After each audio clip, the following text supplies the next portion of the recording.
General तो Lord Canning, ठीक ना। यहाँ तुमको ध्यान रख लेना है 1857 की क्रांति का, ये सब चीजें बेसिक में, ठीक। आगे हम लोग पढ़ना शुरू करते हैं 1857 की क्रांति को। हमें पढ़ना कैसे कैसे, बड़ा आसान भाषा में इसको समझने की कोशिश करेंगे, तो ध्यान से समझना। सबसे पहले हम लोग देखना शुरू करते हैं 1857 की क्रांति, 1857 का रिवोल्ट, 1857 की क्रांति। क्या है 1857 की क्रांति? तो इसे समझने के लिए हम इसको कुछ हिस्सों में तोड़ करके पढ़ सकते हैं। सबसे पहले हम लोग इस क्रांति में ये समझ लेना जरूरी है कि इस क्रांति का प्रतीक या इस क्रांति का स्वरूप क्या था। सबसे पहले क्या समझ लेना जरूरी है, क्रांति का प्रतीक क्या था या स्वरूप क्या था। जैसे कई लोगों ने इसे सैनिक विद्रोह कहा है, कुछ लोगों ने इसे राष्ट्रीय विद्रोह कहा है, कुछ लोगों ने इसे सुनियोजित स्वतंत्रता संग्राम कहा है। समझ गए बात को। दूसरा, हमें 1857 की क्रांति में जो ज्यादा जरूरी बात ध्यान रख लेनी है वो है 1857 की क्रांति के कारण। वो कौन कौन से कारण थे जिन कारणों से 1857 की क्रांति हुई।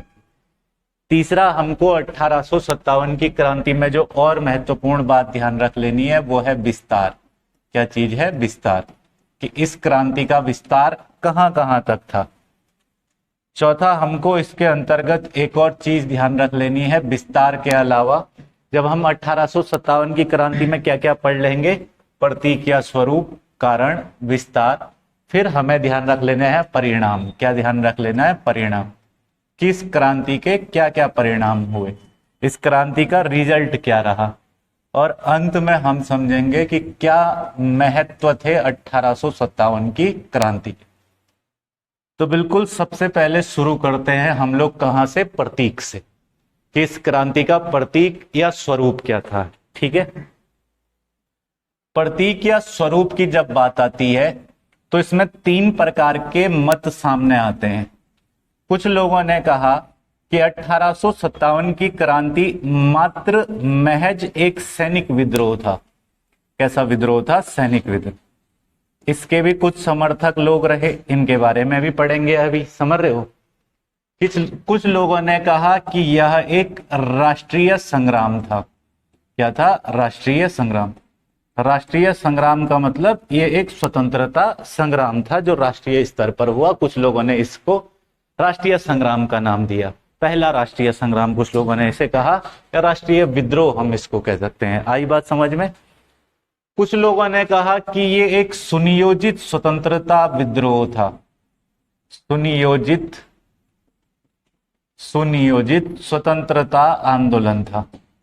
इन तीनों मतों के प्रचलित लोग हमारे पास मौजूद हैं। जैसे 1857 की क्रांति में सबसे पहले हम लोग प्रतीक में भी देख लेते हैं सैनिक विद्रोह वाले। कौन से वाले देख लेते हैं? सैनिक विद्रोह।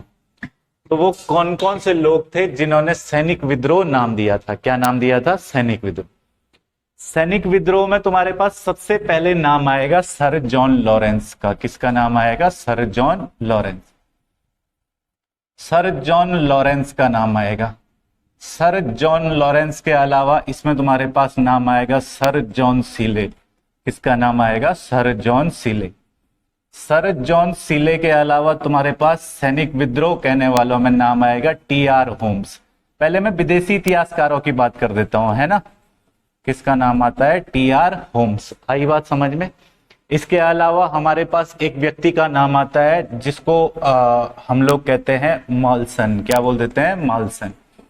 मॉल्सन का मत आ जाता है। इसके अलावा हमारे पास और भी कुछ इतिहासकार जो ब्रिटिश इतिहासकार हुए जिन्होंने इसके संबंध में अपनी बात रखी, उनमें एक नाम आता है ट्रेवेलियन का। किसका नाम आता है? ट्रेवेलियन का। ट्रेवेलियन ने भी इस संबंध में अपना एक विचार रखा। ये सब कौन है? ब्रिटिश इतिहासकार है। इन्होंने क्या बताया है 1857 की क्रांति को, तो बस हमको वही पढ़ना है। एक इतिहासकार हुए जिनका नाम है एल.ई.आर. रीस। क्या नाम है? एल.ई.आर. रीस। एल.ई.आर. रीस, इन्होंने क्या कहा है? क्या है ये 1857 की क्रांति?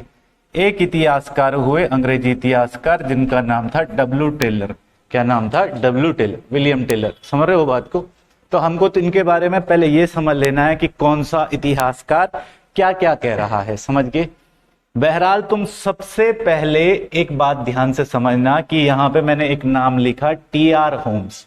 क्या नाम लिखा है? टी.आर. होम्स। टी.आर. होम्स ने एक कथन दिया, उसने कहा यह सभ्यता और बर्बरता के बीच का संघर्ष था। किस किस के बीच का संघर्ष था? सभ्यता और बर्बरता के बीच का संघर्ष। ये कहना चाह रहा है कि अंग्रेज जो थे वो एक सभ्य लोग थे, भारतीय जो थे बर्बरता से इन्होंने पेशी की इस समय पे, समझ रहे हो बात को।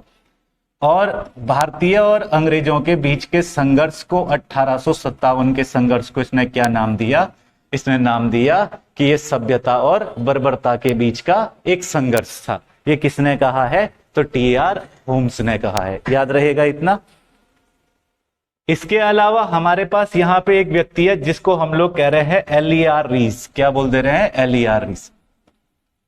इसने कहा था कि ये जो है ये धर्मांधों का ईसाइयों के प्रति संघर्ष था।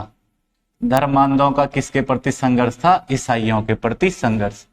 धर्मांध इसने जो है ना वो भारतीयों को कहा और कहा कि धर्मांधों का ईसाइयों के प्रति संघर्ष था। किसने कहा है? एल.ई.आर. रीस ने। याद रह जाएगा इतना। एक व्यक्ति मैंने तुम्हें बताया यहां पे कौन था? डब्ल्यू टेलर यानी विलियम टेलर। विलियम टेलर ने कहा कि ये जो संघर्ष है ये संघर्ष है हिंदू मुस्लिम संघर्ष, हिंदू मुस्लिम का संयुक्त षड्यंत्र। इसने नाम दिया कि ये हिंदू मुस्लिम का क्या था? संयुक्त षड्यंत्र था। दोनों ने मिलकर के अंग्रेजों के खिलाफ षड्यंत्र किया और इसी षड्यंत्र का परिणाम रहा, मतलब मैं यहां लिख सकता हूं षड्यंत्र किया और इसी षड्यंत्र का परिणाम रहा 1857 की क्रांति। ये सारे वो लोग हैं जो सबके सब 1857 की क्रांति को कह रहे हैं कि ये एक सैनिक विद्रोह था। समझ रहे हो बात को? सारे वो लोग हैं, सारे अंग्रेज हैं, सबके सब अंग्रेजों ने कहा कि ये महज एक सैनिक विद्रोह था, इससे ज्यादा और कुछ भी नहीं था। कौन कौन है? Sir John Lawrence, Sir John Seeley, T R. Holmes, Malleson, Trevelyan, L E R. Rees, W Taylor. यहां तुमको होम्स का, एल.ई.आर. रीस का और डब्ल्यू टेलर का कथन ध्यान रख लेना है कि इन्होंने क्या क्या कहा था इस क्रांति के संबंध में। क्लियर है इतना? अब बात आती है कि भाई ये तो हुआ हमारे पास जिन्होंने कहा कि ये एक सैनिक विद्रोह था। दूसरा मैंने कहा कि कुछ लोगों ने कहा कि ये एक राष्ट्रीय संग्राम था, राष्ट्रीय आंदोलन था। किसी ने इसे प्रथम स्वतंत्रता संग्राम भी कहा, किसी ने इसे राष्ट्रीय विद्रोह भी कहा। तो हमारे पास एक इतिहासकार हुए, भारतीय इतिहासकार, जिनका नाम है अशोक मेहता। क्या नाम है? अशोक मेहता। अशोक मेहता। अशोक मेहता ने एक पुस्तक लिखी, पुस्तक का नाम है द ग्रेट रेबेलियन। क्या नाम है? The great rebellion. इनकी पुस्तक तुमको ध्यान रखना है, द ग्रेट रेबेलियन। इस पुस्तक के अंतर्गत थोड़ा सा बात को समझना। पहले व्यक्ति हमारे यहाँ भारतीय व्यक्ति जिनका नाम क्या था? अशोक मेहता। इन्होंने अपनी पुस्तक में कहा कि 1857 की क्रांति केवल सैनिक विद्रोह नहीं थी, क्योंकि इस विद्रोह में केवल सैनिक शामिल नहीं हुए थे, वरन इसमें लोग भी शामिल हुए थे, नागरिक भी शामिल हुए थे। इसलिए इसको केवल सैनिक विद्रोह कहना ठीक नहीं है। समझ गए बात को? तो पहला आदमी जिसने इसको सैनिक विद्रोह ना कह करके इसको राष्ट्रीय संग्राम या राष्ट्रीय आंदोलन का स्वरूप दिया था, वो कौन थे? अशोक मेहता। बाकी इन सब अंग्रेजों ने क्या कहा कि ये क्या था? एक सैनिक विद्रोह। अच्छा, कोई अंग्रेज ऐसा नहीं है क्या कि जिस अंग्रेज ने ऐसा कहा हो कि नहीं नहीं ये सैनिक विद्रोह नहीं था, ये तो एक राष्ट्रीय आंदोलन था? हो सकता है ऐसा कोई अंग्रेज होगा? बहुत रेयर चांस है। और उसी रेयर चांस में हमारे पास एक व्यक्ति आता है जिसका नाम था बेंजामिन डिज़ाइली। क्या नाम था? Benjamin Disraeli. तुमको ध्यान रख लेना है कि British Parliament House of Commons, कौन सी? House of Commons. British Parliament House of Commons के अंतर्गत बेंजामिन डिज़ाइली जो है ये वहां पे सदस्य हुआ करते थे। आई बात समझ में? तो हाउस ऑफ कॉमन्स में इन्होंने 27 जुलाई 1857 को कहा कि ये मात्र एक, कहां कह रहे हैं? ये हाउस ऑफ कॉमन्स में। याद रहेगा इतना? हाउस ऑफ कॉमन्स मतलब जैसे हमारे यहाँ लोकसभा है वैसे ही ब्रिटेन में क्या हो जाएगा, हाउस ऑफ कॉमन्स। ये हाउस ऑफ कॉमन्स के सदस्य, इन्होंने कहा कि ये सैनिक विद्रोह नहीं था, ये सब अंग्रेज झूठ बोल रहे हैं, बोला ये सैनिक विद्रोह नहीं था बल्कि यह एक राष्ट्रीय आंदोलन था। क्या था, राष्ट्रीय आंदोलन। बात समझ आ रही है, यह एक राष्ट्रीय आंदोलन। तो क्वेश्चन आएगा तुम्हारे पास, एकमात्र अंग्रेज जिसने इसे राष्ट्रीय आंदोलन की संज्ञा दी थी, एकमात्र अंग्रेज, वो कौन हो जाएगा, तो बेंजामिन डिज़ाइली। याद रहेगा, किसी को कोई दिक्कत तो नहीं। यहां पे मैंने लिखा है नाम सैनिक विद्रोह। 1857 की क्रांति को सैनिक विद्रोह किस किसने कहा, Sir John Lawrence, Sir John Seeley, T R. होम, मॉल्सन, ट्रेवलियन, एल.ई.आर. रीस और डब्ल्यू. टेलर ने। अगर तुमको पूछेगा 1857 की क्रांति को राष्ट्रीय संग्राम किस किसने कहा, अशोक मेहता ने कहा। किसने कहा था, द ग्रेट ट्रेवलियन पुस्तक में कहा था। बेंजामिन डिज़ाइली ने कहा। कब कहा इन्होंने, तो 27 जुलाई 1857। कहां कहा था, British Parliament House of Commons में। क्लियर है इतना, कहां पे बोला था, British Parliament House of Commons. आगे चले, तीसरा मत कौन सा बताया मैंने यहां पे, सुनियोजित स्वतंत्रता संग्राम। सुनियोजित स्वतंत्रता संग्राम का मतलब क्या है कि पहले से प्लान किया हुआ, सुनियोजित तरीके से चलाया हुआ, योजना बनाया हुआ स्वतंत्रता संग्राम, कि ये भारतीयों ने प्लानिंग पहले से की थी और उसके बाद उन्होंने जो है ना ये स्वतंत्रता संग्राम को अंजाम दिया, या इस घटना को अंजाम दिया। इस घटना को सुनियोजित स्वतंत्रता संग्राम कहने वाले व्यक्ति थे वीडी सावरकर। कौन थे, वीडी सावरकर। वीडी सावरकर ने, यानी विनायक दामोदर सावरकर, इनका पूरा नाम सबको पता ही होगा, है ना। विनायक दामोदर सावरकर ने 1909 के अंतर्गत, किस वर्ष, 1909, 1909 के अंतर्गत वीडी सावरकर साहब ने एक किताब लिखी। इस किताब का नाम था the Indian war of independence. क्या नाम था, the Indian war of independence. तो अगर तुमको पूछ रहा है the Indian war of independence किसने लिखी है, तो क्या बोलना है, विनायक दामोदर सावरकर, वीडी सावरकर साहब। आई बात समझ में। और इस किताब के अंदर इन्होंने कहा कि यह एक सुनियोजित स्वतंत्रता संग्राम था। क्वेश्चन तुम्हारे पास तीनों तरीके से आएगा, किस किसने इसको सैनिक विद्रोह कहा, तो इन सब ने सैनिक विद्रोह कहा। 1857 की क्रांति को किस किसने राष्ट्रीय संग्राम कहा, तो इन दोनों ने राष्ट्रीय संग्राम कहा। और अगर तुमको पूछ रहा है सुनियोजित स्वतंत्रता आंदोलन किसने कहा, तो सुनियोजित स्वतंत्रता आंदोलन कहा वीडी सावरकर। यहां हमने जितने लोगों को देखा, चाहे वो अपने पास सैनिक विद्रोह वाले हो, चाहे वो अपने पास राष्ट्रीय संग्राम कहने वाले हो, चाहे सुनियोजित स्वतंत्रता आंदोलन कहने वाले हो, इन सभी ने अपनी ये बातें रखी थी आजादी से पहले, भारत की आजादी से पहले।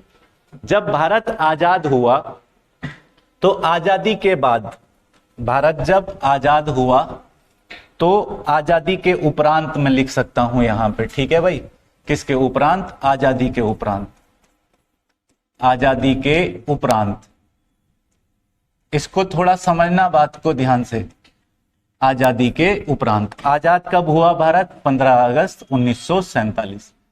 तो देश को आजादी मिल गई, और जब देश को आजादी मिली तो 1857 की क्रांति का इतिहास लिखने के लिए, क्या लिखने के लिए, इतिहास। 1857 की क्रांति का इतिहास लिखने के लिए एक भारतीय व्यक्ति को भारत सरकार ने नियुक्त किया। एक भारतीय व्यक्ति को भारत सरकार ने क्या किया, नियुक्त किया। सबसे पहले जो भारतीय व्यक्ति 1857 की क्रांति का इतिहास लिखने के लिए नियुक्त हुए थे, उनका नाम था आरसी मजूमदार। क्या नाम था, RC Majumdar.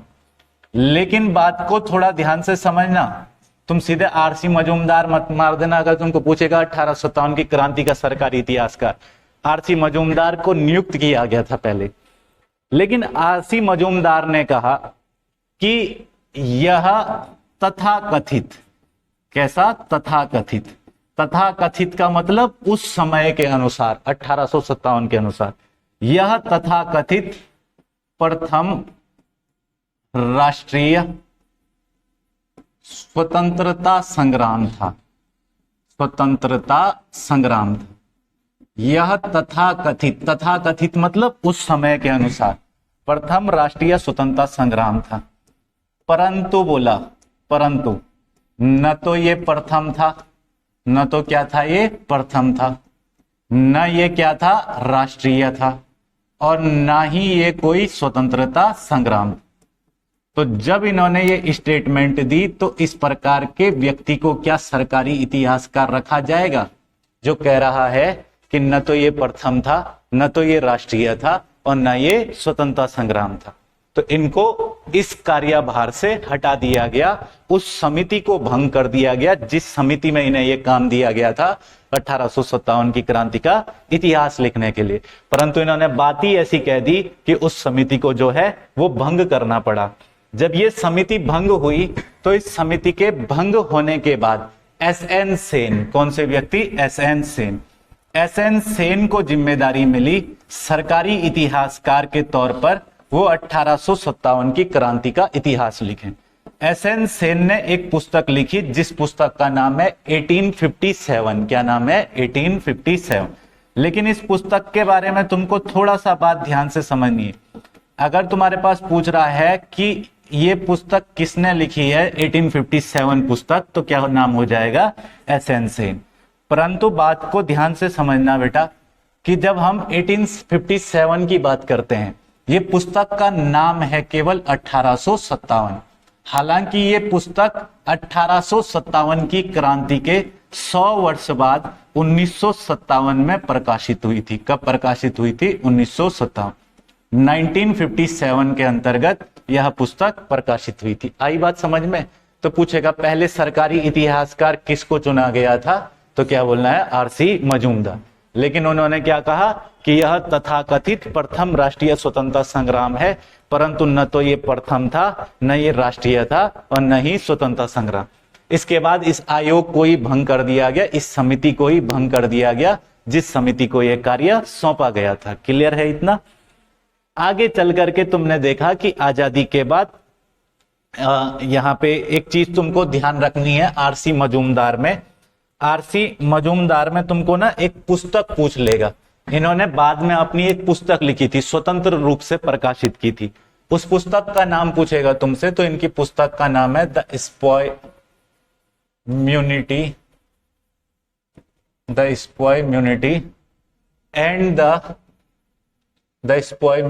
And the revolt of 1857, revolt of 1857। तो इस पुस्तक को किसके द्वारा लिखा गया था, तो इस पुस्तक को लिखने वाले व्यक्ति थे आरसी मजूमदार, जिन्होंने स्वतंत्र रूप से इस पुस्तक को लिखा। और यह पुस्तक अगर तुमसे पूछेगा किस वर्ष प्रकाशित हुई, तो यह पुस्तक भी 100 सालों बाद 1957 में प्रकाशित हुई थी। आई बात समझ में। ये दोनों किताबें तुम्हें ध्यान रखनी है। अभी तो हमने केवल और केवल क्या पढ़ा, स्वरूप या प्रतीक।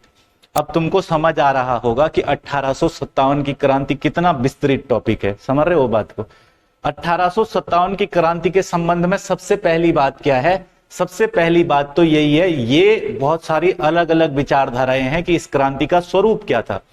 कुछ लोग कह रहे हैं ये एक सैनिक विद्रोह था, कुछ लोग कह रहे हैं ये स्वतंत्रता आंदोलन था, पहला स्वतंत्रता आंदोलन था, कुछ कह रहे हैं ये स्वतंत्रता आंदोलन भी नहीं था, सैनिक विद्रोह भी नहीं था, ये एक प्लान किया हुआ विद्रोह था जो पहले से प्लानिंग के तहत हो रहा था। उसमें तीन तीन विचारधाराएं हमने देख ली। यहां हमने जितने अंग्रेजों को देखा तो मैक्सिमम अंग्रेज, ध्यान से बात को समझना, यहां हमने जितने अंग्रेजों को देखा तो मैक्सिमम अंग्रेज क्या कह रहे हैं कि यह एक क्या है, सैनिक विद्रोह है। भारतीय व्यक्ति देखेंगे तो वो क्या कह रहे हैं कि यह एक स्वतंत्रता संग्राम है। बेंजामिन डिजाइली ने हालांकि राष्ट्रीय संग्राम या राष्ट्रीय आंदोलन इसको कहा है। वीडी सावरकर ने इसको द इंडियन क्या कौन सी पुस्तक में इसके बारे में लिखा, the Indian war of independence में। समझ गए बात को। इसके बाद अगर आजादी के बाद का देखें तो वहां आरसी मजूमदार और एसएन सेन का नाम आता है। तो ये तो हो गया हमारे पास स्वरूप इस क्रांति का। स्वरूप के बाद मैंने कहा दूसरी बड़ी चीज इस क्रांति में जो आती है वो है कारण। कारणों को समझ लेते हैं, क्या क्या 1857 की क्रांति के वो महत्वपूर्ण कारण रहे। तो जब हम कारणों की बात करते हैं तो कारण कई प्रकार के हो सकते हैं। जैसे तुम्हारे दिमाग में 1857 की क्रांति का क्या कारण आता है? चर्बी लगा कारतूस, है ना, सबसे पहले यही दिमाग में आता है, क्योंकि वही हमने लोगों ने ज्यादातर पढ़ा है कि भाई ठीक है उस समय पे चर्बी वाले कारतूस आ गए थे, वो तात्कालिक कारण था, समझ रहे हो बात को। परंतु इस क्रांति के होने के पीछे कई सारे कारण थे। 1857 में चर्बी लगा कारतूस तो महज एक तात्कालिक घटना थी जिसकी वजह से ये क्रांति हो गई, पर तुमको इसके पीछे के कुछ कारणों को बड़े अच्छे तरीके से समझ लेना है। हर चीज के पीछे कम से कम तुमको 4 से 5 कारण मिलेंगे। सबसे पहले अगर हम कारणों की बात करें तो पहला कारण आता है राजनीतिक कारण। कौन से कारण आते हैं? राजनीतिक कारण। दूसरे प्रकार के कारण आ जाते हैं इस समय पे राजनीतिक कारण के अलावा आर्थिक कारण। कौन से कारण आ जाएंगे? आर्थिक कारण। आर्थिक कारण के अलावा इस समय पे एक प्रकार के कारण हमारे पास हो सकते हैं सामाजिक कारण। कौन से कारण हो सकते हैं? सामाजिक। भाई इतना बड़ा आंदोलन हुआ 1857 की क्रांति, तो इसके पीछे कुछ ना कुछ कारण तो रहे ही होंगे ना। तो उन कारणों को हम कैसे कैसे बांट रहे हैं? एक तो राजनीतिक कारण, दूसरा कौन सा बताया? आर्थिक कारण, और तीसरा कौन सा बताया यहाँ पे? सामाजिक कारण। सामाजिक कारण के बाद अगर हम लोग थोड़ा सा आगे चले तो मैं इसको कह सकता हूं कि सामाजिक कारण, या फिर इसी में हम लोग शामिल कर सकते हैं एक और चीज को, धार्मिक कारण। किसको शामिल कर सकते हैं? धार्मिक कारण। सामाजिक या धार्मिक कारण। एक कारण इस 1857 की क्रांति के हो सकते हैं सैन्य कारण। कौन सा कारण हो सकता है? सैन्य कारण। तो इन कारणों को देखते हैं। कारण में भी हमने कौन कौन से कारणों को शामिल किया है? राजनीतिक कारण, आर्थिक कारण, सामाजिक या धार्मिक कारण, इसके अलावा और सैन्य कारण वगैरह। ठीक है, सबसे पहले हम लोग पढ़ना शुरू करते हैं राजनीतिक कारण। कौन कौन से राजनीतिक कारण थे? राजनीतिक कारण में सबसे पहले थे मुगल। कौन थे? मुगल। दूसरा सबसे बड़ा राजनीतिक कारण मराठा। तीसरा सबसे बड़ा राजनीतिक कारण अवध का नवाब। कौन है? अवध का नवाब। चौथा सबसे बड़ा राजनीतिक कारण बंबई के जागीरदार। बंबई के जागीरदार। तो अगर मैं यहां पर देखो, अगर मैं यहां पर 1857 की क्रांति के कारणों को बांटूं तो मैंने कहा कि उसको तो हम राजनीतिक, आर्थिक, सामाजिक, धार्मिक इनमें बांट सकते हैं। परंतु अगर राजनीतिक के अंदर भी देखूं तो राजनीतिक के अंदर भी मुझे 4 चीजें दिखाई देती है।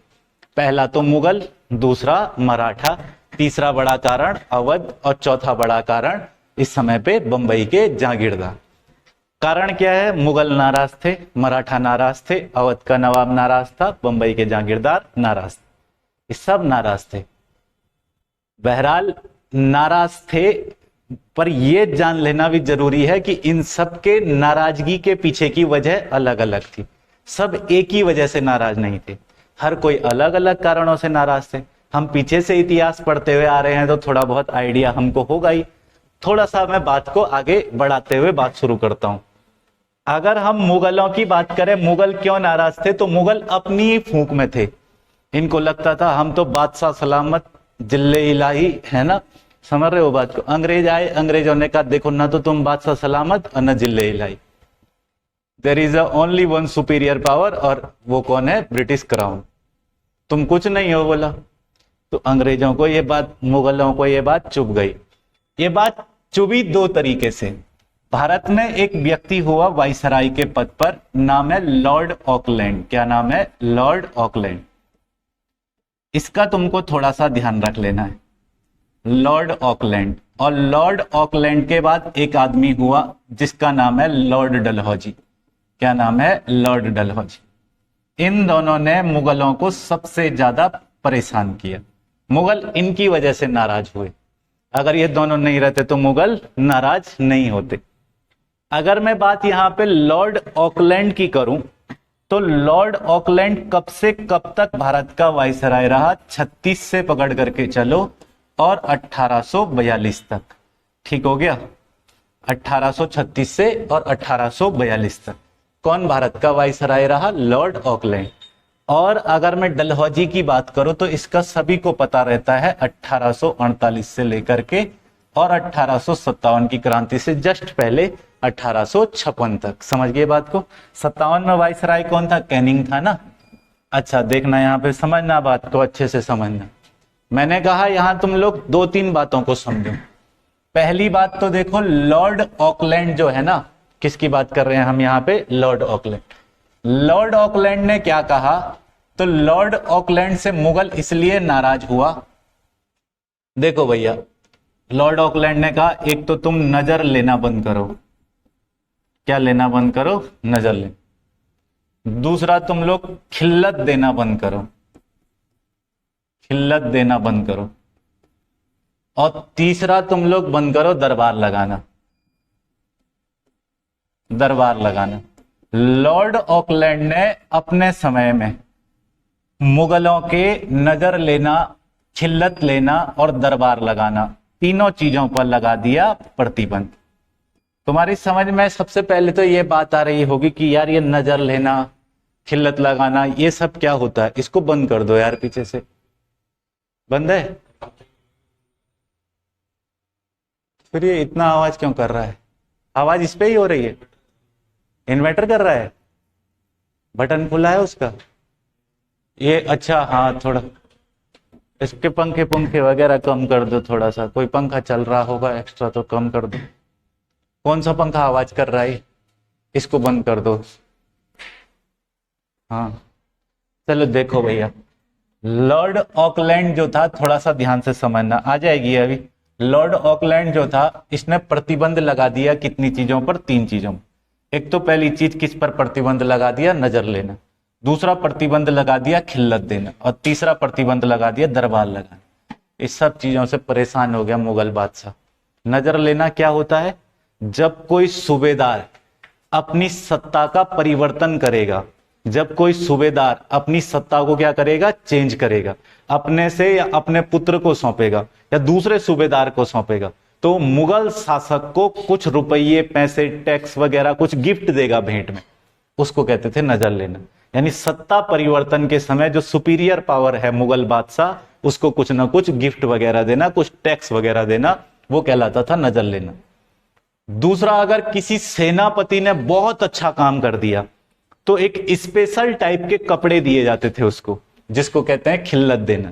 खिल्लत हमारे यहाँ भी दी गई थी, नीलू कठायत को दी गई थी। पढ़ाया ना उत्तराखंड के इतिहास में, गरुड़ ज्ञानचंद का सेनापति था नीलू कठायत, उसको खिल्लत दी थी ना नीलू कठायत ने। तो अब कुमैया खिल्लत की उपाधि एक ही व्यक्ति को प्राप्त है, वो नीलू कठायत है। तो खिल्लत का मतलब होता था राजा लोग कोई विशेष पोशाक दे देते थे, स्पेशल ड्रेस, जिसपे उनका नाम छपा होता था या उनका चित्र छपा होता था। थे शाही शौक थे उनके अपने, है ना, तो खिल्लत देना। तीसरा, दरबार लगाना। राजा दरबार लगाया करते थे मुगल शासक। किसी कोई समस्या हो तो आओ मिलो, बताओ क्या दिक्कत है। समझ रहे हो बात को? अंग्रेजों ने कहा देखो, पहली बात नजर लेना, खिल्लत देना, दरबार लगाना, तीनों चीजों पर प्रतिबंध लगा दिया जाता। बड़ा झटका लगा मुगल बादशाह को। झटका लगेगा ही, सबसे मेन चीज तो वही थी। अरे हम वो वाली बात, वो तो चले गई। समझ रहे हो बात को?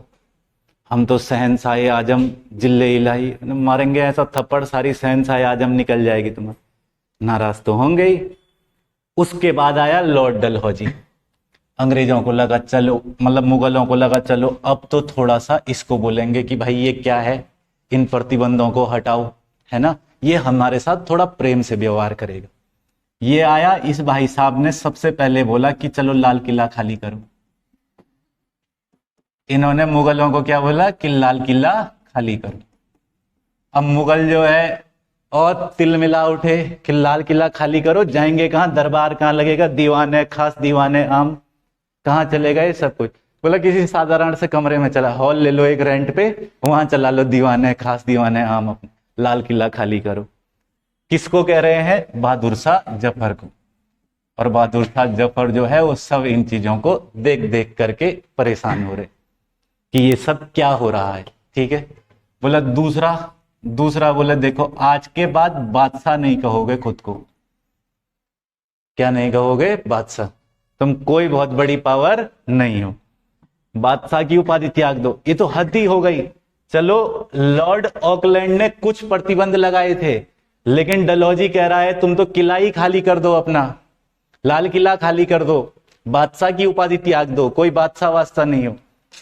इनकी पूरी फूक इस बात पे ही थी कि लाल किला है हमारे पास, बादशाह है हम भारत के। तो जैसे ही ये बात हुई तो मुगल तो हो गए नाराज, निश्चित सी बात थी। और ये 1857 की क्रांति का एक महत्वपूर्ण कारण है। दूसरा महत्वपूर्ण कारण मराठा। मराठाओं के बारे में जब भी मैं बात करूंगा ना, तो आपको एक बात ध्यान रख लेनी, मराठाओं में हमने एक पेशवा पढ़े थे, जिन पेशवा का नाम था बाजीराव द्वितीय। पढ़ा था ना इनके बारे में, मैंने बताया था कि मराठाओं में एक पेशवा हुए, पेशवा का नाम क्या है, बाजीराव द्वितीय। जब हम लोग बाजीराव द्वितीय की बात करेंगे तो बाजीराव द्वितीय के समय पे क्या चीजें थी, मराठाओं के नाराज होने के पीछे की वजह क्या थी।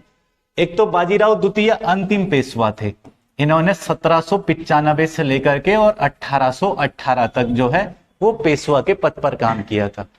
और बाजीराव द्वितीय को अंग्रेजों ने क्या कहा था, अंग्रेजों ने कहा था कि भाई हम आपको क्या देंगे, पेंशन देंगे, और पेंशन के बदले आप अपना महाराष्ट्र का जो क्षेत्र है जहां आपका किला है उसको खाली करके यहां से चले जाओ। इनको पेंशन दी जा रही थी, लेकिन इन्होंने एक बेटा गोद ले लिया जिनका नाम था नाना साहब। क्या नाम था, नाना साहब, यानी इनको धोंदू पंथ कहा जाता था, है कि नहीं है। नाना साहब या धोंदू पंथ को इन्होंने गोद ले लिया। और जब गोद ले लिया नाना साहब को, तो नाना साहब कहे कि दो पेंशन हमारी, हमारी जमीन के बदले तुमने पेंशन लगाई थी हमारी। तो अंग्रेजों ने कहा देखो बात ऐसी है, पेंशन लगी थी बाजीराव द्वितीय की, तुम कौन हो। बोले उन्होंने गोद लिया था हमें।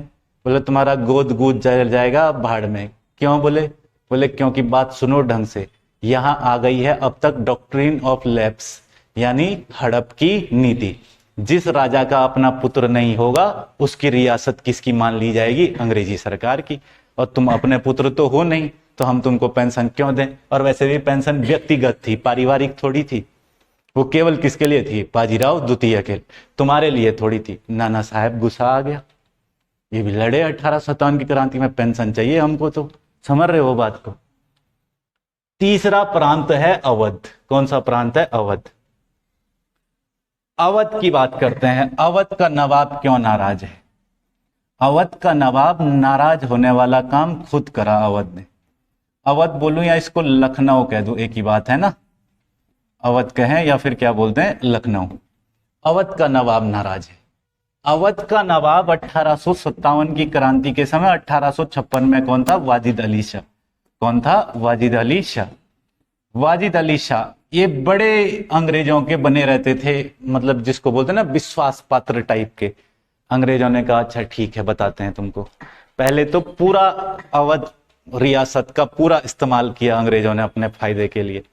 बाद में वाजिद अली शाह किस चीज के लिए कह रहे हैं, 1856 के आसपास अंग्रेजों को लगा कि देखो अवध प्रांत पर कब्जा करना जरूरी है। 1856 में अंग्रेजों ने अवध प्रांत पर एक आरोप लगाया कि अवध का जो प्रशासन है वो ठीक से नहीं चल रहा है। अवध में शासन चल रहा है कुशासन।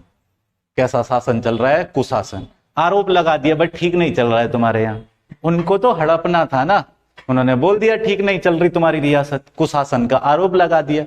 और कुशासन का आरोप लगा करके अवध को मिला दिया किसमें, ब्रिटिश साम्राज्य में। अवध को ब्रिटिश साम्राज्य के अंदर शामिल कर दिया, ठीक है। अवध के बाद हमारे पास चौथा कारण आता है, कौन सा, बंबई के जागीरदार। बंबई के जागीरदार क्यों नाराज थे। तो कल मैंने तुम्हें एक आयोग बताया था कि 1854 में आयोग बना था, इनाम आयोग बताया था। कौन वाइसराय था इस समय पे, डलहौजी ने बनवाया था ना, भू संपत्तियों की जांच के लिए, भू उपाधियों, भूस्वामियों की उपाधियों की जांच के लिए 1854 में इनाम आयोग बना। इस इनाम आयोग ने क्या किया कि बंबई प्रांत के अंतर्गत 30,000 जागीरदारों की भूमि की जांच की। समझ गए बात को। और 30,000 जागीरदारी भूमि की जांच करने के बाद 20,000 जो जागीरदारों की भूमि है उसको अवैध बता करके ब्रिटिश साम्राज्य में मिला दिया। किसमें मिला दिया, ब्रिटिश साम्राज्य। अब कौन कौन नाराज हो गए, देखो यहां सबसे पहले कौन नाराज हो गए, मुगल नाराज। मुगल नाराज किस किस की वजह से हुए, लॉर्ड ऑकलैंड और लॉर्ड डलहौजी। मुगल नाराज इसलिए हो रहे हैं क्योंकि लॉर्ड ऑकलैंड कह रहा है कि नजर लेना, खिल्लत देना, दरबार लगाना। तीनों चीजें बंद करो। ठीक है, लॉर्ड डलहौजी तो सीधे बोल रहा है लाल किला खाली करो, बादशाह की उपाधि छोड़ो। इसके बाद देखो मराठा क्यों नाराज हुए। मराठाओं के नाराज होने का कारण था कि पेशवा बाजीराव की मृत्यु के बाद उनके गोद लिए बेटे नाना साहब को पेंशन नहीं दी गई। इसके बाद यहां देखें तो अवध का नवाब क्यों नाराज था। अवध का नवाब था वाजिद अली शाह। अंग्रेजों ने 1856 में अवध पर कुशासन का आरोप लगा करके अवध को छीन लिया, नाराज हो गई। चौथा नाराज कौन था, तो चौथा नाराज था यहां पर बंबई के जागीरदार। बंबई के जागीरदार क्या कह रहे हैं, 1854 में इनाम आयोग बनाया, भू संपत्तियों की जांच करो। बंबई की भू संपत्तियों की जांच की, 30,000 जांच हुई, उसमें से 20,000 भू संपत्ति ब्रिटिश सरकार ने मिला दी अपने साम्राज्य। सबके सब नाराज। ये हुआ अपने पास कारण। बात समझ आ रही है। और कारण में भी हमने सबसे पहला कारण देखा, एक पहला कारण कौन सा है, राजनीतिक कारण। तो राजनीतिक कारण में क्या बोलोगे, कौन कौन नाराज था, कौन कौन नाराज थे, मुगल, मराठा, अवध और बंबई के जागीरदार। दूसरा कारण कौन सा है, आर्थिक कारण। आर्थिक कारण देखते हैं क्या है। आर्थिक कारण में तो हमको बहुत ज्यादा कुछ ध्यान नहीं रखना है। एक बात समझना कि 1857 की क्रांति के आर्थिक कारण कौन कौन से थे। सबसे पहला आर्थिक कारण समझना, यहां पर तुमको बात ध्यान देना है कि 1757 में प्लासी का युद्ध हुआ। कौन सा युद्ध हुआ, प्लासी, पढ़ा हमने इतिहास में। और 1764 में युद्ध हुआ बक्सर का युद्ध। कौन सा युद्ध हुआ, बक्सर का। मैंने तुम्हें बताया इन दोनों युद्धों के बाद अगले ही वर्ष 1765 में संधि हुई। कहां की संधि, इलाहाबाद की संधि हुई या नहीं हुई। और इस इलाहाबाद की संधि के तहत अंग्रेजों ने सभी प्रकार के दीवानी अधिकार प्राप्त कर लिए। कैसे अधिकार प्राप्त कर लिए, दीवानी अधिकार। आई बात समझ में। अंग्रेजों ने सभी प्रकार के कैसे अधिकार प्राप्त कर लिए, दीवानी अधिकार। अब जब अंग्रेज सभी प्रकार के दीवानी अधिकार प्राप्त कर लेते हैं, कैसे अधिकार प्राप्त कर लेते हैं, दीवानी। तो दीवानी का मतलब था कि अंग्रेज भारतीय क्षेत्रों का राजस्व ले रहे हैं। क्या ले रहे हैं, राजस्व। भारतीय क्षेत्रों का टैक्स अपने पास जमा कर रहे हैं। निश्चित सी बात थी, विद्रोह होना ही था। हमारे यहाँ की रियासतों के टैक्स का पैसा अंग्रेज सरकार ले रही है और शासन चलाने के लिए हमारे यहाँ के लोगों को छोड़ दिया। बोला संभालो अपना प्रांत। बोले पैसे पैसे, बोला हम रखेंगे। तो विद्रोह होना ही था, समझ रहे हो बात को। दूसरा, ब्रिटिश हाउस ऑफ कॉमन्स के सदस्य थे दादा भाई नेहरू। दादा भाई Nehru was the first member in the house of Commons. House of Commons के अंतर्गत पहले एशियाई व्यक्ति कौन थे, दादा भाई नेहरू फ्रॉम एशिया। समझ गए बात को।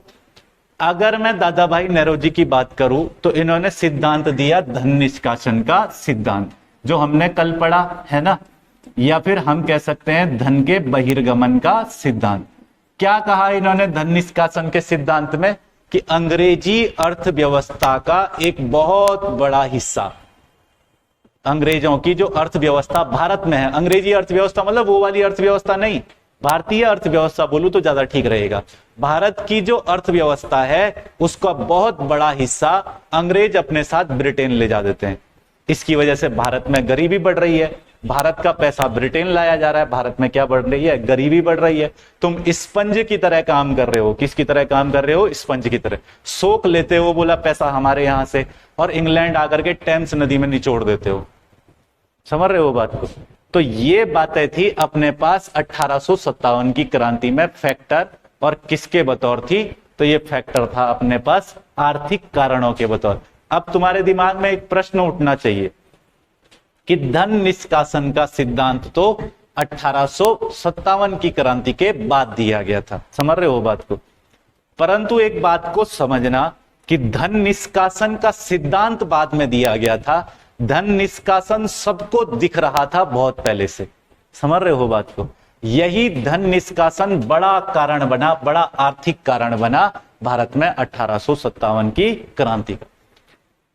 आर्थिक कारण के बाद मैंने यहां पे बात की, अगला कारण कौन सा आ जाएगा, सामाजिक कारण। भाई हमने राजनीतिक कारण देखे ना, आर्थिक कारण देखे, अगला कारण कौन सा है, सामाजिक कारण।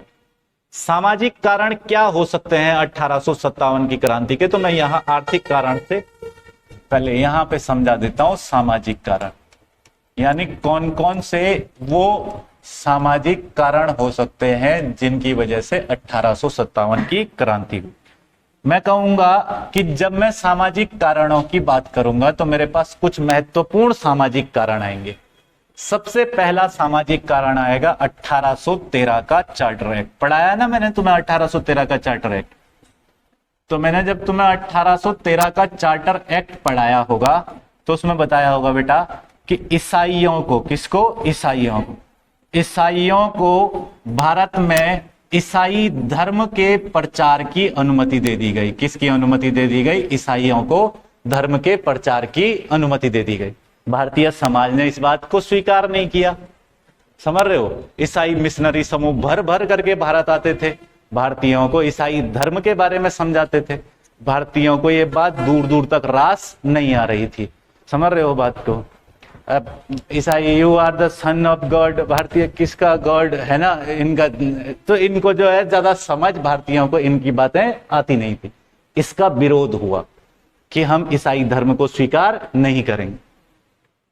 एक तरीके से ईसाई धर्म के आगमन के बाद अगर आप देखोगे तो अंग्रेजों ने भारत में कई प्रकार के कानून बनाए, जैसे सती प्रथा का अंत।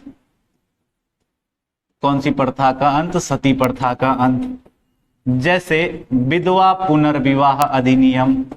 कौन सा अधिनियम? विधवा पुनर्विवाह अधिनियम। जैसे भारतीय समाज में कन्या हत्या निषेध अधिनियम, कन्या हत्या निषेध अधिनियम, ये अधिनियम बनाए और इन अधिनियमों को भारतीय समाज ने स्वीकार नहीं किया। इन अधिनियमों को भारतीय समाज ने स्वीकार करने से इनकार कर दिया। निश्चित सी बात थी, करेगा ही समाज इनकार। समाज गलत था हम ये नहीं कह सकते, समाज को एकदम गलत नहीं ठहराया जा सकता। समाज का निर्माण व्यक्तियों के समूह से होता है, समाज का निर्माण कई प्रकार की विचारधाराओं से होता है, समाज में कई मतभेद हो सकते हैं। सती प्रथा का जो प्रचलन, जो धार्मिक कुरीति हमारे यहाँ थी, उस सती प्रथा की धार्मिक कुरीति को भारतीयों ने बंद क्यों नहीं किया, बंद करना स्वीकार क्यों नहीं किया एकदम से? 1829 में लॉर्ड विलियम बेंटिक और राजाराम मोहन राय के प्रयासों से सती प्रथा का अंत कर दिया गया, परंतु सती प्रथा के अंत को भारतीयों ने स्वीकार क्यों नहीं किया? क्योंकि समाज परिवर्तन को तुरंत स्वीकार नहीं करता है। आई बात समझ में? एकदम से कोई भी समाज परिवर्तन को स्वीकार नहीं करेगा। आप मान करके चलो कि आपका गांव है, आप दिल्ली चले गए जॉब करने के लिए, 1 महीने बाद आप अपने मोहल्ले में आए, आप आओगे चश्मा वश्मा लगा करके, किसी को प्रणाम वरनाम नहीं करोगे, ऐसे चले जाओगे घर, तो हर मोहल्ले वाला आपको बोल रहा हो कि दिल्ली जाकर के पगला गया। बोलेगा नहीं बोलेगा? अगर तुम चश्मा उतार करके जेब में रख लो, सबके पांव छूते हुए चलो, तो लोगों को लगेगा हाँ गया है मगर संस्कार नहीं भूले। समझ? नहीं तो बुढ़े लोग तुम्हारा जीना खाना हराम कर दें। उनका कहना भी ठीक है, समाज तुरंत बदलाव स्वीकार नहीं करता। गलती क्या होती है? लोग चश्मा लगा करके ही जाते हैं, जबकि उसको उतार के जाना चाहिए। समझना चाहिए कि इस बदलाव को ये समाज स्वीकार नहीं करेगा। दिल्ली का समाज स्वीकार कर सकता है, हमारे गांव का समाज इसको स्वीकार नहीं करे, इतने जल्दी नहीं करेगा। और किसी की लड़की चले गई अगर दिल्ली जॉब जूब करने के लिए, और उसके बाद गांव आए चश्मा चुश्मा लगा करके, तुमको पता ही है गांव वाले बोलेंगे ये दिल्ली वाली हो गई है कि नहीं है। लेकिन अगर वो जो है ना थोड़ा अच्छे से अपने गांव में आकर के गांव के समाज के अनुसार चले, तो गांव वाले उसका विरोध नहीं करें। ये होता है, मतलब समाज किसी चीज को ना आसानी से स्वीकार करता नहीं है। मेरे कहने का मतलब यह है कि कोई बहुत जल्दी परिवर्तन को समाज नहीं समझता है, नहीं स्वीकार कर पाता है। यही सब चीजें भारतीय समाज में स्वीकार नहीं की गई, चाहे ईसाइयों का धर्म प्रचार हो, सती प्रथा के उन्मूलन का कानून हो, या फिर वो कानून विधवा पुनर्विवाह से संबंधित हो, या और भी बहुत सारी चीजें इन सब चीजों में हो। दूसरा सामाजिक कारणों में हमारे पास आता है लॉर्ड डलहौजी की हड़प की नीति। कौन सी नीति? हड़प की नीति। लॉर्ड डलहौजी की गोद निषेध की नीति, या फिर मैं कह सकता हूं डॉक्ट्रिन ऑफ लैप्स, जिसको कहा जाता है। क्या बोला जाता है? Doctrine of lapse. यानी गोद निषेध नीति क्या थी? तो लॉर्ड डलहौजी ने कहा कि जिस राजा का अपना पुत्र नहीं होगा उस राजा की रियासत हम रख लेंगे। समझ गए बात को? गोद लिया हुआ बेटे को राजा नहीं बनाया जा सकता। क्यों इसने ऐसा फैसला लिया? तो मैं तुम्हें भारतीय राजाओं की एक खास बात बताता हूं। दिक्कत ना यहाँ के राजाओं में थी और वो अंग्रेजों को दिख गया था, कोई दुश्मन तुम्हारी कमजोर नस पकड़ेगा तो दबा ही देगा। भारतीय राजाओं में क्या दिक्कत थी कि एक एक राजा के दरबार में कम से कम 100 सैकड़ों में दासियां हुआ करती थी। राजा के दासी पुत्र तो दुनिया भर के हैं, राजा का अपना बेटा है ही नहीं। समझ रहे हो बात को? और ये बात अंग्रेजों को बहुत अच्छे तरीके से पता थी। उन्होंने कहा देखो बेटा, तुम्हारे अपने बेटे तो है नहीं, और जिस राजा का अपना बेटा नहीं होगा उसकी रियासत हम हड़प लेंगे। तो यही नीति 1857 की क्रांति में सामाजिक कारणों में एक बड़ा कारण बनी। तो लॉर्ड डलहौजी की कौन सी नीति थी? गोद निषेध की नीति। इस गोद निषेध की नीति के तहत सबसे पहले जिस रियासत को हड़पा गया था वो था सतारा। कौन सी रियासत थी? सतारा। सतारा रियासत के बाद रियासत हड़प दी गई जैतपुर। कौन सी रियासत हड़प दी गई? जैतपुर। जैतपुर के बाद संभल वगैरह हड़प दिया गया। आई बात समझ में? और भी रियासतें हड़पी गई, जैसे झांसी को इसी के तहत हड़प दिया गया था, जैसे बघाट को इसी के तहत इसी के द्वारा हड़प दिया गया था, उदयपुर रियासत इसी के द्वारा हड़पी गई थी। समझ रहे हो बात को? ये सारी रियासतें किसके द्वारा हड़पी गई थी? तो अगर तुमको पूछ लिया, संबलपुर हो गया, झांसी, बघाट, उदयपुर वगैरह सब डॉक्ट्रिन ऑफ लैप्स यानी हड़प की नीति के तहत हड़पी गई थी। यहाँ राजा का अपना बेटा नहीं था। जैसे झांसी में देखो ना, झांसी की रानी विद्रोह क्यों कर रही है?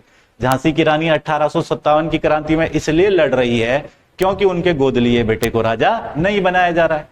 अवध में बेगम हजरत महल क्यों लड़ रही है? क्योंकि उनके 2 वर्षीय पुत्र क्या नाम था उसका, बिरजिस कादिर, उसको जो है राजा नहीं बनाया जा रहा है। हर जगह लोग लड़ क्यों रहे हैं? इसीलिए लड़ रहे हैं। सबसे बड़ा फैक्टर निकल करके आता है सामाजिक कारणों में गोद निषेध की नीति। आई बात समझ में? अब कारणों के अंतर्गत देखो बेटा, जो जो कारण बताए थे, सबसे पहले कौन सा कारण बताया था? राजनीतिक कारण। क्लियर हो गया? मराठा नाराज थे, मुगल नाराज थे, अवध नाराज था और बंबई के जागीरदार नाराज। आर्थिक कारण, पैसा भारत से बाहर ले जा दे रहे थे, भारत में गरीबी बढ़ रही थी। समझ गए बात को? सामाजिक कारण, अंग्रेजों ने ईसाई धर्म प्रचारकों को भारत में छोड़ दिया, भारतीयों ने इसे स्वीकार नहीं किया। और कौन से धार्मिक मतलब सामाजिक कारण हो सकते हैं? और सामाजिक कारण मतलब गोद निषेध की नीति लॉर्ड डलहौजी की, ये सामाजिक कारण हो गया। अब हम लोग सामाजिक कारण के बाद यहाँ पे पढ़ना शुरू करेंगे तो वो हमारे पास अगला कारण बच जाता है। कौन सा? सैन्य कारण। सैन्य कारण की मैं बात करूं तो सबसे पहली बात समझना कि कई सारे सैन्य कारण इस समय पे हमारे पास सामने आते हैं। ब्रिटिश सेना में जो सेना का अनुपात था वो था 5:1। क्या था? 5:1। यानी अंग्रेजों की सेना में 5 तो होते थे ब्रिटिश, 5 तो होते थे इंडियन। क्या होते थे? इंडियन। 5 सैनिक हुआ करते थे अंग्रेजों की सेना में, इंडियन। क्या हुआ करते थे? इंडियन हुआ करते थे। आई बात समझ में? 5 सैनिक अंग्रेजों की सेना में होते थे इंडियन, और 1 सैनिक हुआ करता था ब्रिटिश यानी अंग्रेज। बात देखो कितनी मजे की बात, 5 भारतीय और 1 अंग्रेज। ये तो सेना का कंपोजिशन है। अब सेना में विद्रोह होगा तो कैसा होगा ये तुम समझ लो, है ना? इसलिए 1857 की क्रांति का सैनिक विद्रोह इतना भयंकर फूटा कि पता ही नहीं चला। हालांकि तुमको ध्यान रखना है, सैन्य कारणों में एक तो कारण यह था कि भारतीयों का सेना में प्रतिशत अधिक था तुलना में किसके? अंग्रेजों के। तो निश्चित सी बात है, भारतीय जब एक मिलकर के विरोध करेंगे तो भयंकर विद्रोह होगा, क्योंकि 5 भारतीयों पे 1 ब्रिटिश था। अब 5 भारतीयों पे 1 ब्रिटिश, जब लड़ाई हो जाएगी तो कितना है? भारतीय तो दे देगा, oh my God what happen, ऐसा करते है कि नहीं है? ये क्या हो, तो दिन में तारे दिखने लग जाएंगे अगर, है ना? हमारे यहाँ किसी ठीक ठाक आदमी ने दे दिया, अगर जो है मान लो हरियाणा का कोई रहा सेना में, अगर जाट वाट रहा कोई ने दे दिया घुमा करके एक अंग्रेज को, दिन में उसको तारे दिखने लग जाएंगे, है कि नहीं है? तो अब अगर यहाँ पे देखेंगे तो इस 1857 की क्रांति में तो ये बड़ा कारण था। आगे अगर इस 1857 की क्रांति में सैन्य कारणों में देखें तो कल मैंने तुम्हें बताया था, परसों, कल या परसों बताया था, वेल्लोर का विद्रोह बताया था, वेल्लोर सैनिक विद्रोह, ये पढ़ाया था ना। उस विद्रोह के अंदर जो विद्रोह पढ़ाए थे तुमको, जनजातीय आंदोलन वगैरह, उसमें था वेल्लोर का सैनिक विद्रोह। लास्ट में रखा था मैंने उस वाले पीडीएफ में, देखा नहीं तुमने? वेल्लोर का सैनिक विद्रोह क्या था? तो वेल्लोर जो है ना, वो यहाँ पे एक जगह हुआ करती थी दक्षिण भारत में, यहाँ पे समझ लो मद्रास के अंतर्गत, समझ गए बात को? अब इस जगह पे वेल्लोर में सैनिकों को जो है ना, वो पगड़ी पहनने और तिलक लगाने पर प्रतिबंध लगा दिया गया। पगड़ी वगड़ी नहीं पहन सकते, तिलक विलक नहीं लगा सकते। वेल्लोर में सैनिकों ने विद्रोह कर दिया 1806 में। वेल्लोर का सैनिक विद्रोह 1857 की क्रांति में बड़ा कारण था। तीसरा बड़ा कारण सैनिक विद्रोहों के अंदर और कौन सा था? तीसरा बड़ा सैनिक कारण देखोगे, सैन्य कारण, तो वेतन जो है, जितना अंग्रेजी सैनिकों को मिलता था उतना वेतन भारतीय सैनिकों को नहीं मिलता था। भारतीय सैनिकों को कम वेतन मिलता था। अंग्रेज एक अधिनियम लेकर के आए 1856 में, जिसको हम सेना भर्ती अधिनियम कहते हैं। क्या बोल देते हैं? सेना भर्ती अधिनियम। ये 1856 के अधिनियम में भी कई बातें ऐसी थी जो भारतीयों के विरोध में थी, भारतीय सैनिकों के विरोध में थी। एक अधिनियम अंग्रेज लेकर के आए, डाकघर अधिनियम। इस डाकघर अधिनियम ने और हद कर दी। भारतीय अंग्रेजों को अपने घर लेटर भेजना पड़ता था तो उसके बदले पैसे देने पड़ते थे, और अगर अंग्रेज लेटर भेजेगा तो उसको फ्री था। तो भारतीयों को ये लगा ये तो हमारे साथ जाती है सरासर, विद्रोह तो करेंगे ही। आई बात समझ में? तो सैनिक विद्रोह के अंदर ये सारी की सारी चीजें एक बारूद का काम कर रही थी। भारतीय सैनिक 5 हैं, अंग्रेज 1 है, फिर भी ज्यादा भेदभाव किसके साथ होता था? भारतीय सैनिकों के साथ। वो डाक के थ्रू अगर घर चिट्ठी भेजेंगे तो पैसे देंगे, अगर वो कोई भी काम करेंगे तो उनको वेतन भी जो है वो कम मिल रहा है। तो यहां पे भारतीय सैनिकों के साथ होने वाली अनियमितता ज्यादा थी, और इस अनियमितता का परिणाम यानी इन सारी की सारी चीजों ने बारूद का ढेर बनाने का काम किया, और इस बारूद की ढेर पर तिल्ली लगाने का काम इस क्रांति के तत्कालिक कारण ने किया। यानी अगर तुमको पूछेगा 1857 की क्रांति का तत्कालिक कारण या अंतिम सैन्य कारण कौन सा था, तो वो था चर्बी लगे कारतूस। क्या चीज था? चर्बी लगे कारतूस। सेना में एक बंदूक का प्रयोग किया जाता था, बंदूक का नाम था ब्राउन बेस। क्या नाम था? Brown base. सेना के अंदर एक बंदूक का प्रयोग किया जाता था, बंदूक का नाम था ब्राउन बेस। क्या नाम था? Brown base. ठीक है, पहले ये प्रयोग की जाती थी ब्राउन बेस नाम की बंदूक। इस ब्राउन बेस बंदूक को ना वो कर दिया गया, मतलब इसको हटा दिया गया। एक राइफल होती थी एनफील्ड राइफल। कौन सी राइफल थी? एनफील्ड। तो इसकी जगह पे एनफील्ड राइफल ला गई, नई राइफल। 1856 में ब्राउन बेस को हटा दिया, उसकी जगह पे नई राइफल आ गई। कौन सी? एनफील्ड राइफल सैनिकों के पास। सैनिक को क्या था? उसको तो चलाने से मतलब था। तो किसी ने देखा कि ये जो एनफील्ड राइफल है, इसमें जो गोली लगती है, गोली, उस गोली पर एक छोटा सा कवर होता है। उस कवर के अंदर, अगर उस कवर को गोली में, बंदूक में लगाने के लिए पहले दांत से फाड़ना पड़ता था, तब जाकर के बंदूक में गोली लगती थी, एनफील्ड बंदूक में। तो कोई गया होगा, मतलब अंग्रेजों के उस कारखाने पर पहुंच गया कोई भारतीय सैनिक, जिस भारतीय सैनिक ने देख लिया कि ये जो बाहर गोली का कवर है वो सूअर और गाय की चर्बी को मिला करके बना रहे हैं। उस पे सूअर और गाय की चर्बी लगा करके उसका कवर बना देते थे, ताकि वो चिपचिपाहट बनी रहे और उस पर जंग ना लगे। समझ रहे हो बात को? ये किसी भारतीय सैनिक ने देख लिया। अब सूअर मुसलमान नहीं खाता, गाय हिंदू के लिए माता है, दोनों के दोनों एक साथ जो है इस क्रांति में दोनों का धार्मिक मामला हो गया कि भैया फाड़नी तो हमें मुंह से पड़ रही है ये कवर, और ये कवर गाय और सूअर की चर्बी से बना हुआ है। तो एक पंडित जी थे, उन पंडित जी का नाम था मंगल पांडे। क्या नाम था? मंगल पांडे। उनको ये बात बिल्कुल नहीं गवारा हुई। मंगल पांडे को इस बात को लेकर के बड़ा गुस्सा आया कि यार एक बात बताओ कि इन्होंने तो हमारा धर्म भ्रष्ट कर दिया। समझ रहे हो बात को? इन्होंने क्या कर दिया? धर्म भ्रष्ट कर दिया। धर्म भ्रष्ट भी कैसा धर्म भ्रष्ट कर दिया कि ये तो चर्बी लगे कारतूस दांत से फाड़ने पड़ते हैं। कैसी मुसीबत है, दिक्कत है, बहुत बड़ी समस्या है। तो मंगल पांडे को आया बहुत भयंकर गुस्सा, और इस गुस्से का परिणाम ये हुआ कि एक सैनिक मात्र मंगल पांडे ने लेफ्टिनेंट बॉग, क्या नाम था? Lieutenant Baugh. को गोली मार दी और लेफ्टिनेंट बॉक की गोली मार करके हत्या कर दी। जिस दिन गोली मारी वो दिन था 29 मार्च 1857 का। कौन सा दिन था? 29 मार्च 1857। और इसी दिन से 1857 की क्रांति का श्री गणेश हो गया। आई बात समझ में? यहां से शुरुआत हो जाती है। अब भैया लेफ्टिनेंट को गोली मार दी। गोली क्यों मारी? तुमने ये गाय और सूअर की चर्बी लगे कारतूस दांत से काटने के लिए बताया। इसके कवर हटाना, दांत से हटाना पड़ता है, कवर हटता नहीं है ऐसे। तुमने तो धर्म भ्रष्ट कर दिया। अब इस बात को लेकर के परिणाम क्या निकलेगा? तो निश्चित सी बात थी कि मंगल पांडे को होगी फांसी। और इस घटना के बाद 8 अप्रैल, किस दिन? 8 अप्रैल 1857 के दिन, 8 अप्रैल 1857 को मंगल पांडे को सुना दी गई सजा। किसकी? फांसी की सजा सुना दी। आई बात समझ में? मंगल पांडे को फांसी दे दी गई। ये 1857 की क्रांति में काम हो गया श्री गणेश। समझ गए बात को?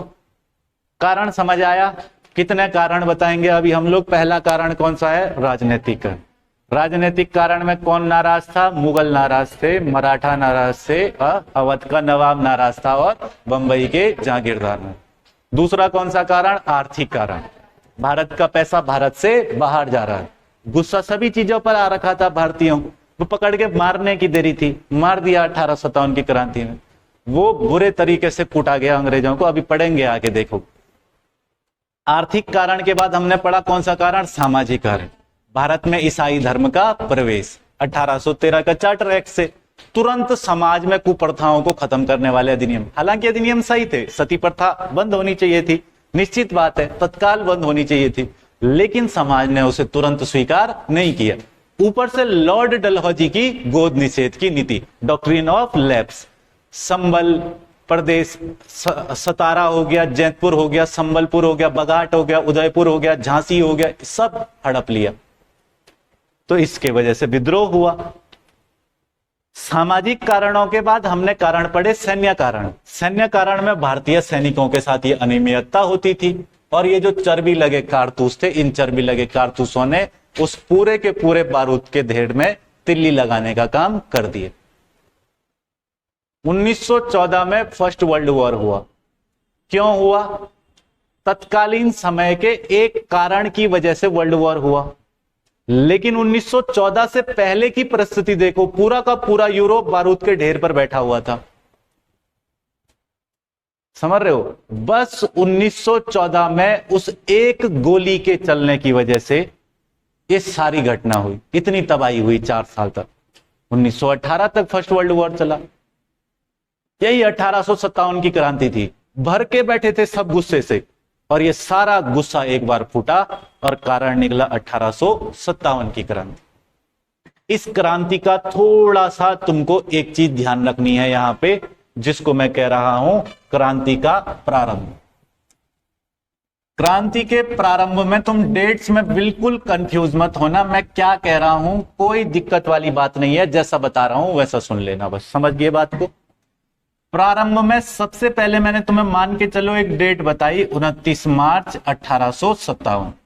समझ गए बात को? इस दिन मंगल पांडे ने अभी बताया तुमको कि लेफ्टिनेंट बॉक को गोली मार दी थी और इसके बाद 8 अप्रैल 1857 को मंगल पांडे को दे दी गई थी फांसी।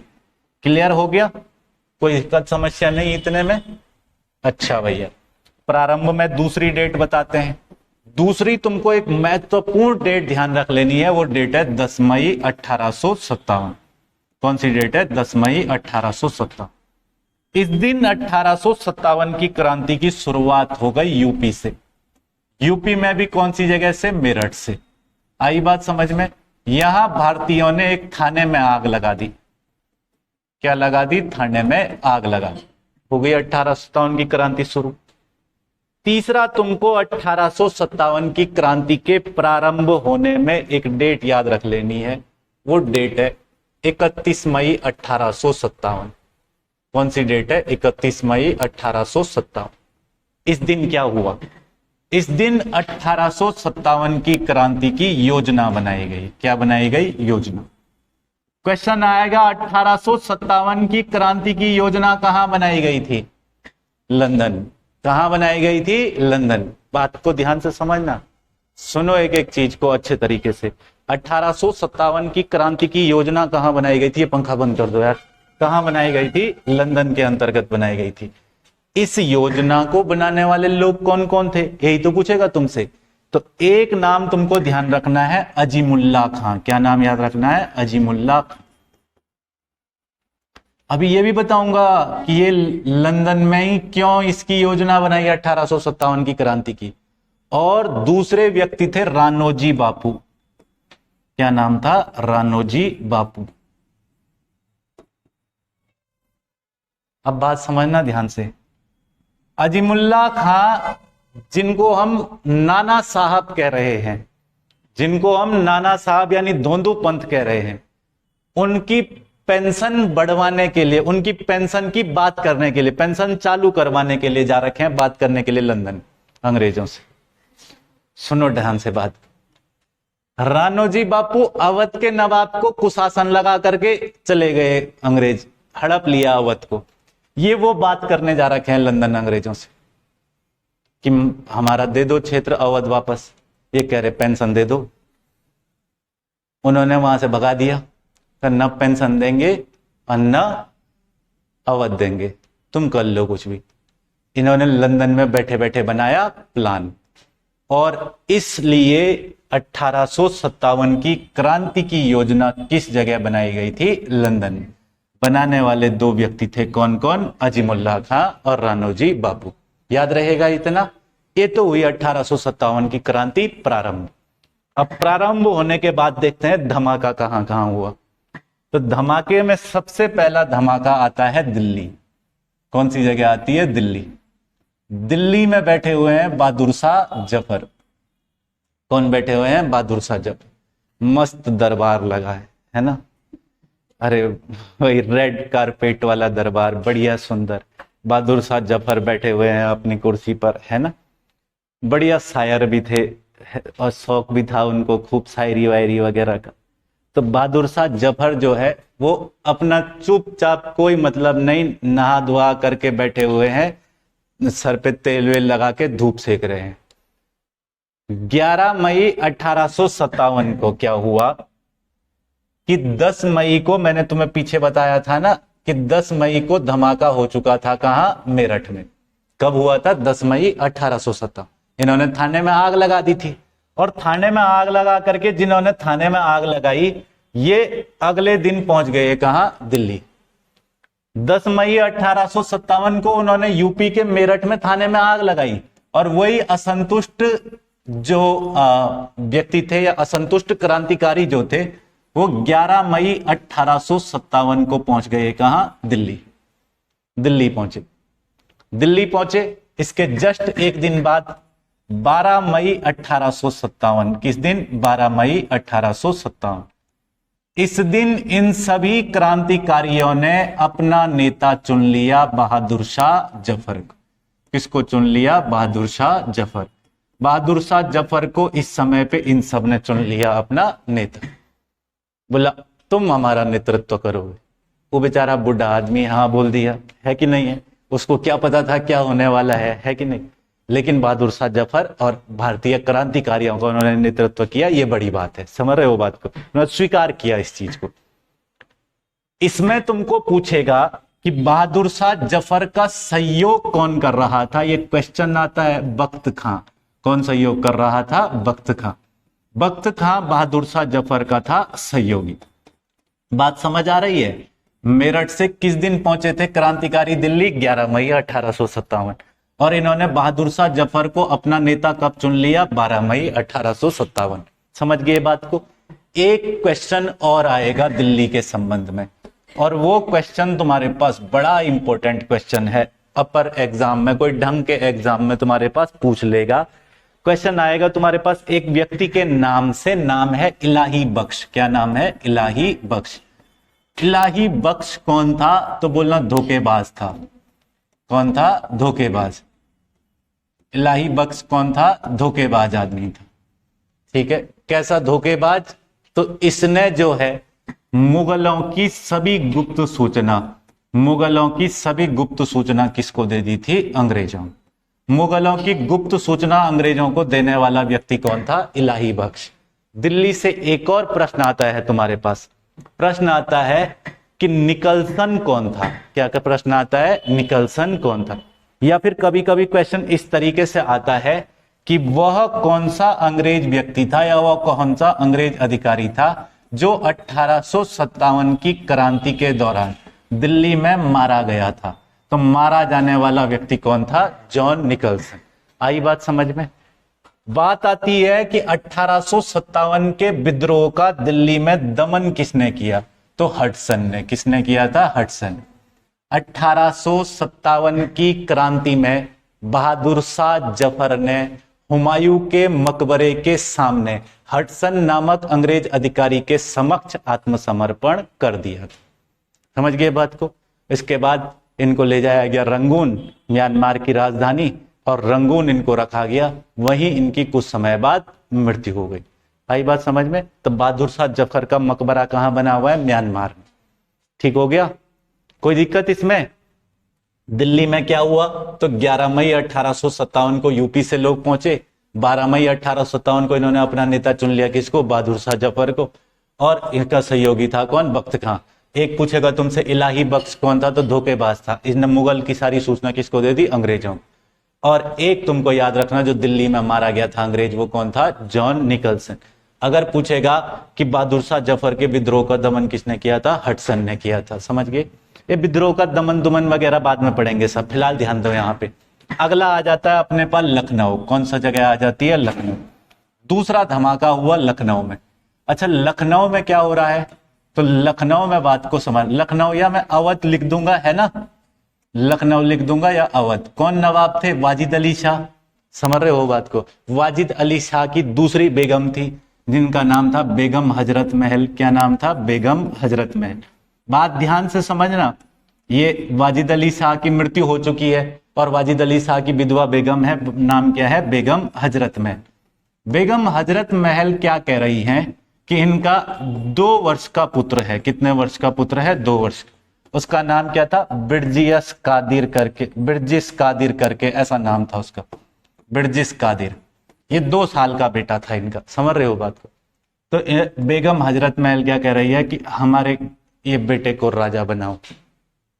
समझ रहे हो बात को?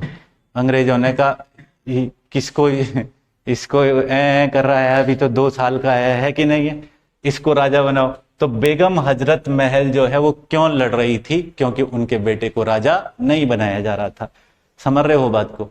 एक बात ध्यान रख लेना, हमारे पास क्वेश्चन आएगा कि महक परी के नाम से किसको जाना जाता है? किस नाम से? महक परी। तो क्या बोलना है? बेगम हजरत महल। ठीक है? अरे तुम हंस काहे रहे हो? किस नाम से जाना जाता है? महक परी। किसको जाना जाता है? बेगम हजरत महल। लेकिन अगर महल परी बोल रहा है तो तब रानी लक्ष्मीबाई, मनु या मणिकर्णिका को जाना जाता है। आई बात समझ में? वो आप ही बताएंगे। इतना क्लियर है सबको? 2 वर्षीय पुत्र को ये जो है वो राजा बनाने के चक्कर में संघर्ष कर रही थी। बेगम हजरत महल पराजित हो जाती है और इस संघर्ष में जैसे ही वो पराजित हो जाती है तो वो नेपाल भाग जाती हैं। कहां भाग जाती हैं? नेपाल। भाग करके कहां चले गई थी? नेपाल। जैसे ही नेपाल भाग करके चले गई फिर तो विद्रोह ही खत्म हो गया। समझ गए बात को? तो पहला धमाका कहां हुआ? दिल्ली में। दूसरा कहां हुआ? लखनऊ। तीसरा आगे बढ़े? आगे बढ़ेंगे। अगला आ जाएगा झांसी। कौन सा आ जाएगा? झांसी। झांसी उत्तर प्रदेश के ललितपुर जिले में पड़ता है। कौन से जिले में पड़ता है? ललितपुर। एक बार क्वेश्चन आ गया कि झांसी किस जिले में आता है, तो उत्तर प्रदेश के ललितपुर जिले में। आई बात समझ में? इस जिले के अंदर पड़ता है झांसी। झांसी के अंदर तुमको ध्यान रखना है कि विद्रोह कब हुआ था। तो झांसी में विद्रोह हुआ था 5 जून 1857 को। झांसी में कब विद्रोह हुआ था? 5 जून 1857। 5 जून 1857। झांसी में क्या था? झांसी के राजा थे दामोदर राव। क्या नाम था? दामोदर राव। और दामोदर राव की हो चुकी थी मृत्यु। आई बात समझ में? दामोदर राव की पत्नी थी जिनका नाम था लक्ष्मीबाई। क्या नाम था? लक्ष्मीबाई। बात को ध्यान से समझना, इन्हें मनु के नाम से भी जाना जाता है। किस नाम से जाना जाता है? मनु। या इन्हीं को मणिकर्णिका कहा। मूवी देखी होगी तुमने मणिकर्णिका, है ना, जिसमें कौन है वो हीरोइन, क्या नाम है उसका? कंगना रनौत, ठीक है। और एक इनको जाना जाता है महल परी के नाम से। किस नाम से जाना जाता है? महल परी। इन नामों से जाना जाता है लक्ष्मीबाई को। दामोदर राव की विधवा पत्नी थी लक्ष्मीबाई। ये भी अपने गोद लिए हुए बेटे को राजा बनाना चाह रही थी। इनके विद्रोह का दमन करने के लिए यूरोज को भेजा गया। किसको भेजा गया था? यूरोज। आई बात समझ में? यूरोज को इनके विद्रोह का दमन करने के लिए भेजा गया। तो तुमने सबने वो कविता पढ़ी होगी, है ना, बुंदेले हर बोलों की हमने सुनी कहानी थी, खूब लड़ी मर्दानी वो तो झांसी वाली रानी थी। पढ़ी होगी सबने, है ना, छोटे में अपने अपने एनसीईआरटी किताब में। तो बुंदेले हर बोलों की हमने सुनी कहानी थी, खूब लड़ी मर्दानी वो तो झांसी वाली रानी। खूब लड़ी मर्दानी क्या लड़ी? जब इस समय सभी भारतीय पुरुषों ने अपनी पगड़ी अंग्रेजों के पैरों में रख दी थी, तब मर्दानी नहीं जनानी लड़ी थी। समझ रहे हो बात को? कोई मर्दानी वर्दानी नहीं लड़ी थी, तब एक जनानी लड़ी थी, उसको लड़ना पड़ा, तलवार उठानी पड़ी, ठीक है। यहां कोई वो नहीं है कि मर्दानी लड़ी थी। यूरोज ने अपनी आत्मकथा लिखी और अपनी आत्मकथा में लिखा कि भारतीयों में एक अकेली मर्द झांसी की रानी थी। कौन थी? झांसी की रानी। ये स्टेटमेंट बहुत बार पूछा जाता है। झांसी की रानी के संबंध में यह स्टेटमेंट किसने दिया है कि भारतीयों में एक अकेली मर्द झांसी की रानी थी? तो किसने दिया है? यूरोज ने दिया। आई बात समझ में? यूरोज के संबंध में ही तुमको ध्यान रख लेना है इसके बाद कि 1858 में मणिकर्णिका रानी लक्ष्मीबाई मनु या महल परी की हो जाती है मृत्यु, और उनकी मृत्यु के साथ ही झांसी का विद्रोह भी हो गया समाप्त। आई बात समझ में? अगला विद्रोह देखें भाई। अगला विद्रोह है कानपुर। कौन सी जगह है? कानपुर। कानपुर। अभी मैं तुमको पूछूंगा कहां से किस किसने विद्रोह किया। 3 जगह बताई अभी तुमको। पहली जगह कौन सी बताई थी? सबसे पहली जगह कौन सी बताई थी? बताओ। दिल्ली। दिल्ली में विद्रोह का नेतृत्व कौन कर रहे हैं? बहादुर शाह जफर। बहादुर शाह जफर कर रहे हैं। दूसरी जगह कौन सी बताएगा? लखनऊ। लखनऊ से विद्रोह का नेतृत्व कौन कर रही है? बेगम हजरत महल। तीसरी जगह कौन सी बताई तुमको? झांसी। झांसी से कौन लड़ रही है? रानी लक्ष्मीबाई। चौथी जगह कौन सी बता रहा हूं? कानपुर। कानपुर में भी विद्रोह 5 जून 1857 को शुरू हुआ। कब शुरू हुआ था? 5 जून 1857, 1857 को। कानपुर के अंतर्गत कौन विद्रोह कर रहे हैं? नाना साहब। कौन विद्रोह कर रहे हैं? नाना साहब। नाना साहब और नाना साहब के साथ एक और व्यक्ति हैं, तात्या टोपे। कौन है? तात्या टोपे। तात्या टोपे। नाना साहब का मूल नाम है धोंदू पंत। क्या नाम है? धोंदू पंत। धोंदू पंत कहा जाता है। और तुम्हारे पास तात्या टोपे का मूल नाम पूछेगा तो रामचंद्र पांडुरंग नाम है इनका। क्या नाम है? रामचंद्र पांडुरंग। ये दोनों के दोनों लोग लड़ रहे हैं कौन सी जगह से? कानपुर से। दोनों के दोनों लोग विद्रोह कर रहे हैं कानपुर से। ठीक हो गया।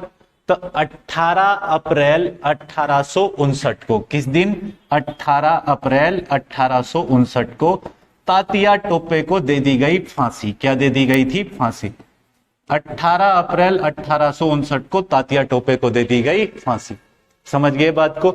अब क्वेश्चन आएगा, इनको फांसी कहां दी गई? इनको फांसी दी गई शिवपुरी दुर्ग में। कहां दी गई? शिवपुरी दुर्ग।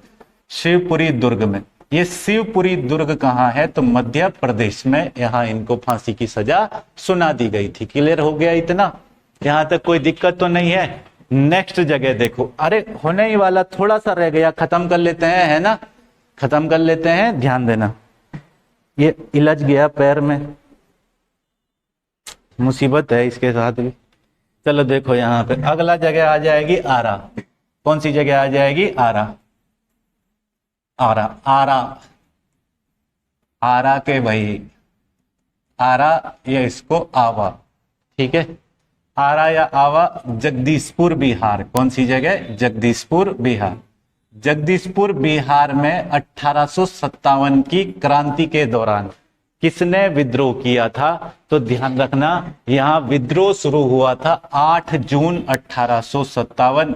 कब हुआ था? 8 जून 1857। यहां विद्रोह कर रहे थे बाबू कुंवर सिंह। कौन विद्रोह कर रहे थे? बाबू कुंवर सिंह।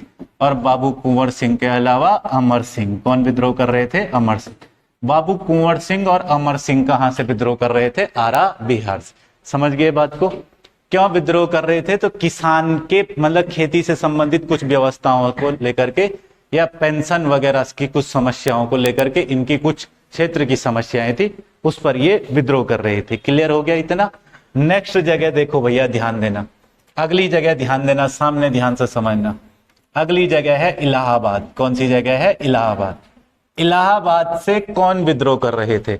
इलाहाबाद से विद्रोह कर रहे थे मौलवी अहमद उल्ला। कौन विद्रोह कर रहे थे? मौलवी अहमद उल्ला।